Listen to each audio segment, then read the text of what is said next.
And joining us now on the line from Durham, North Carolina, Dan Ariely. He is professor of behavioral economics at Duke University. Dan, how are you tonight? I'm delightful. Thank you for asking. I'm glad to hear that. You've written a book called Predictably Irrational, which sounds like a contradiction in terms, so let's just start there. What is predictable irrationality? So it turns out that when we make mistakes, and we all make mistakes from time to time, these are not random. You know, economists used to think that if one person makes one mistake and another person makes another mistake, they will cancel each other out.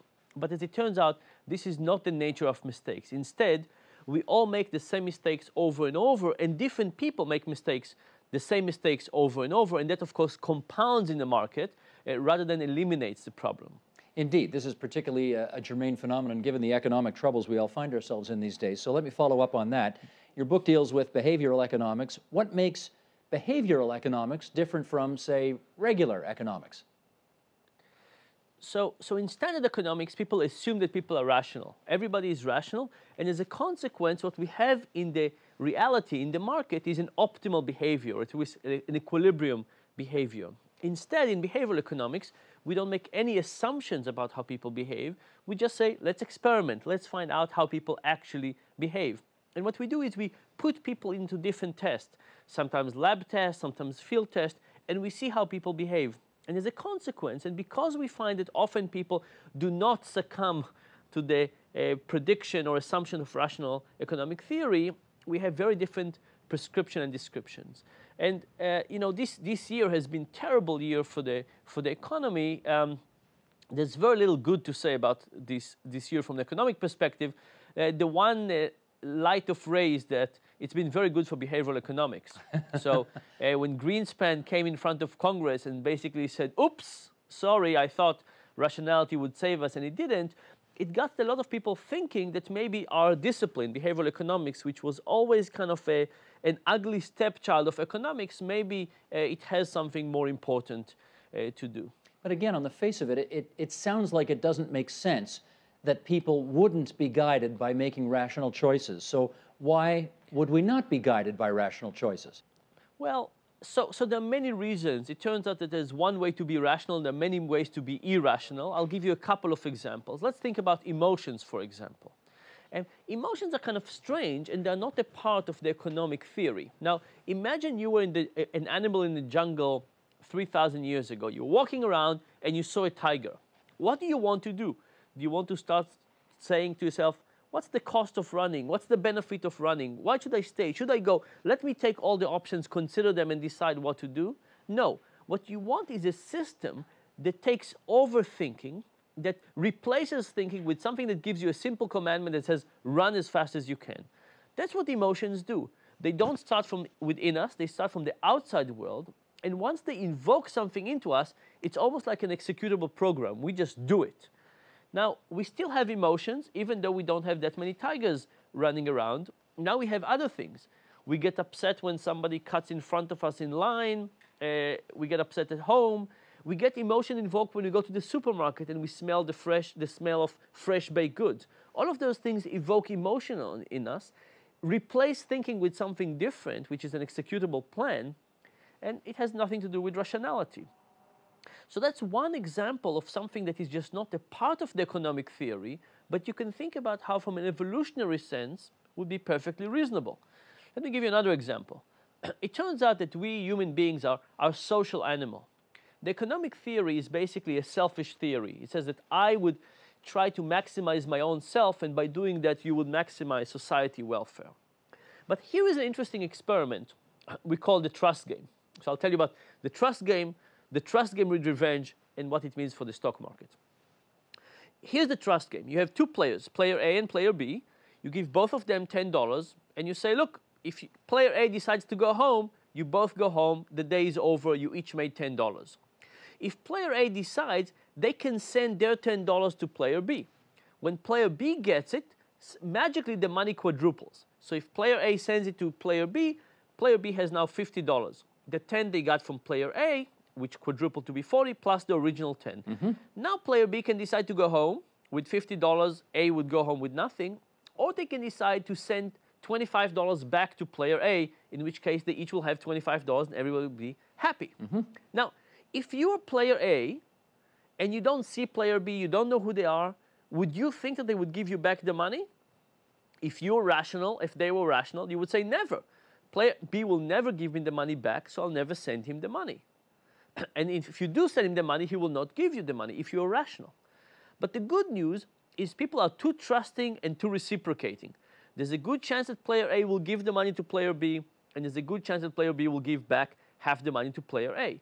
So this is actually a result in which people are kind of nicer than economic theory would predict.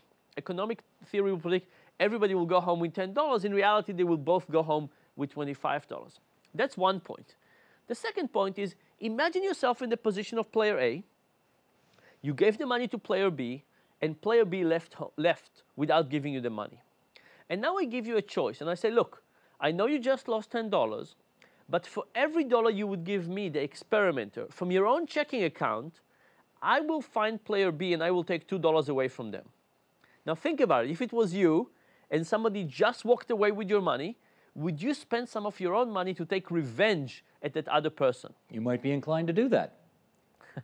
You might be inclined to do it. In fact, it's very easy to sit on your couch and not really think about how you would feel at the moment of betrayal. But at the moment of betrayal, many people are willing to do that. And more interestingly, there was a study in Switzerland showing that when people are plotting and executing revenge, a part of their brain that is being activated is the same part of the brain that reacts to reward and pleasure. So in some strange sense, it's pleasurable for us to plan and execute revenge. Now, all this sounds crazy. Why would people be designed to do that? Why would you enjoy revenge? Why would it be actually a good thing? But consider the following thing. Imagine it's you and me on a desert island. I know it's not that an attractive thought, but for now. I'm working with the you image. and I Go are in a ahead. desert. And I have a mango. And you're thinking whether you should steal the mango. Now, if you think that I'm a rational person, you would say, well, if it will take Dan 10 minutes to go and get a new mango and I will run far away, he will not chase me. It will not be worth his time. But what if I'm a revengeful, vindictive type? What if you take my mango? I don't care about how long it will take me. I will chase to the end of the world. I will take my mango and all of your bananas. Under those conditions, you will probably not mess with me to start with. And that's basically what happens, is that the fact that we have revenge, even though it seems irrational, actually helps us to coordinate a much more orderly world. That without it, there will be much more crime, but with revenge, we actually coordinate better as a society. Okay, can you take those So examples and put them into a kind of a concrete, something that happened in the last 6 months, maybe using the word subprime mortgages, or something that happened on Wall Street in the last 6 months, to give a real concrete understanding to our viewers about how this actually played out?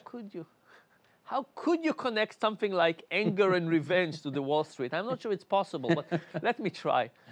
So if you think about this game of the trust game, it's very much as if we played the game with Wall Street. We gave them our mortgages, we gave them our retirement fund, and they've basically betrayed our deep trust in a very, very deep way. They've walked away with our mortgage, right? It's as if player A gave player B the money, but it wasn't $50, it was $500 billion or even more, and they walked away with it. And now there's an incredible sense of unfairness, an incredible sense of revenge and lack of trust. And I think all of those make it very hard to recover from. So when you remember the first proposal for the bailout, people were outraged with the idea of the bailout. They're still outraged with the idea of the bailout. On top of that, nobody has kind of helped us understand what is this money going from and who made the mistake and who should be blamed here. And as a consequence, nothing has recovered. And if you look at the last 6 to 8 months, you're saying, look, the American government and actually governments around the world have been injecting a lot of money into the market, and nothing seems to be helping. You know, after the Obama bailout package was proposed, the market even went down. How can it be? How can it be with all these stimulus, nothing is really helping? And I think it's because we're not dealing with the real essence of the problem, which is trust.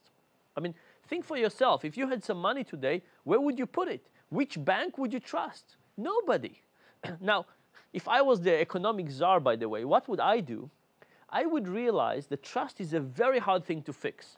If somebody betrayed you, you can't turn around the next day and say, oh, you betrayed me last time? I forgive you. Let's start from scratch because you got some government bailout money. That doesn't work. The moment we have the same management at the top, the same people involved, we can't just forgive them and start from scratch. Instead, what I think we need to do is to basically start again. You know, if you had a failed marriage, often it's just easy to scratch it and start again. So I think start the same again thing means happens what? here. I think we should encourage new banks with new rules, new transparency, no conflict of interest, and new leadership in particular. And I think under those conditions, we might actually trust these new banks. Where the old banks, I think it will take years for us to trust them again, and I think we just don't have the time to wait until we trust them back. Or the other alternative, Dan, is for all of you to move to Canada, where our banks are considered very solid, among the best in the world, and still make profits. Go figure. I'm waiting for a job offer. Let me ask you about the other side of the coin, which is the people who are doing all of this mischievousness. How do they rationalize cheating and stealing? Yeah, so it turns out we're a fantastic rationalizing machine. Let me tell you a quick story about what we have found about cheating. So for many years now, for a few years now, we've been doing research on cheating. And the way we do it is very simple. We give people a sheet of paper with 20 simple math problems that everybody could solve, but we don't give people enough time. So if you were in this experiment, you would get a sheet of paper, you would get 5 minutes. At the end of the 5 minutes, you would say, pass me the sheet, and I'll pay you $1 per question. People solve 4 problems, we give them $4. Other people, we give them a chance to cheat. The same sheet, when the 5 minutes are over, we say, please shred your piece of paper, throw away the pieces, and tell us how many questions you got correctly. Now the average responses go up to 7. Now, interestingly, it's not as if we have a few people who cheat a lot. Instead, we have a lot of people who cheat just by a few questions. Almost nobody cheats all the way, but a ton of people cheat a little bit. Now, from the economic perspective, why do people cheat? It's about what's the probability I'll be caught, how much money do I stand to gain, and how much time will I get in prison? It turns out when we try to manipulate all of those, they don't make much of a difference. What does make a difference? It turns out when we remind people at the moment of temptation about their own morality, we ask them to try to recall the 10 Commandments, which, by the way, they usually can't. But even trying to recall the 10 Commandments eliminates cheating. We ask them to sign an honor code. I understand that this survey falls under the university's honor code.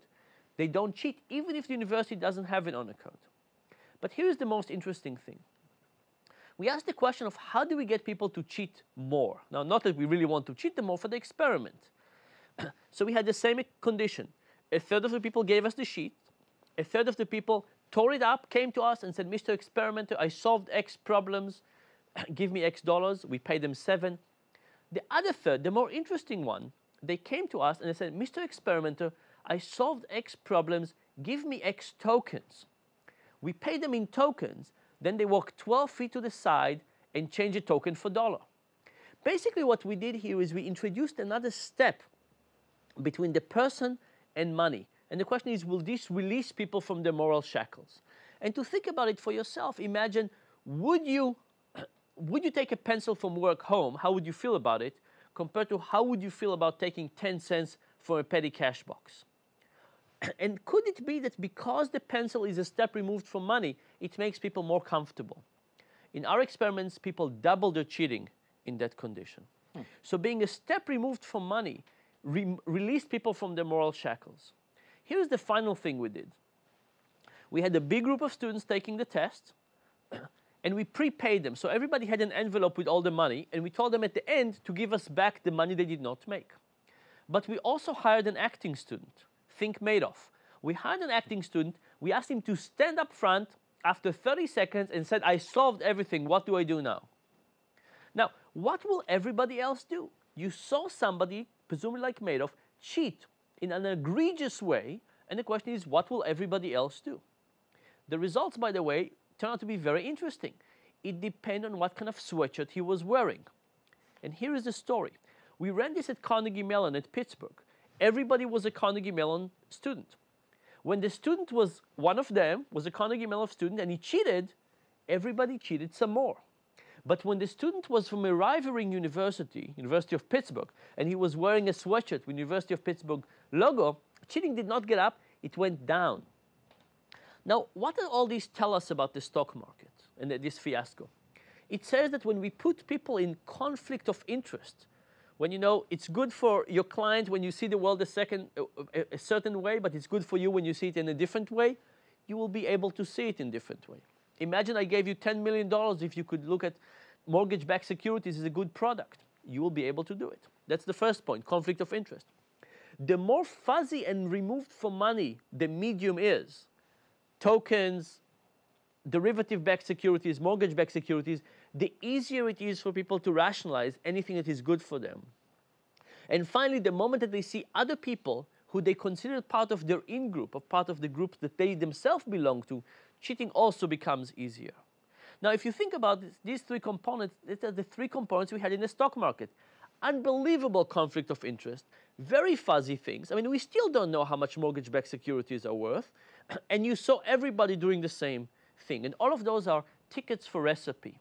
And if you think about what are the big lessons, I think one of the big lessons is we cannot allow conflict of interest in the financial system. You know, we have judges. Would you ever dream about giving a judge 5% of their verdict as a payment for their efforts? It's ridiculous. It's as ridiculous to put our doctors and our stockbrokers and bankers in the same conflict of interest situations. And unless we learn this lesson, I don't see how we're going to recover and not make the same mistake again. This is an angle of economics that I knew almost nothing about before I talked to you, and I got to tell you, this might have been the easiest interview I've ever done in my life. I think next time you're on the program, I'm just going to say hi and let you go, because you know your stuff, sir. Dan Ariely, it's very good of you to join us on the line from Durham, North Carolina, Professor of Behavioral Economics at Duke University. Thank you so much. My pleasure.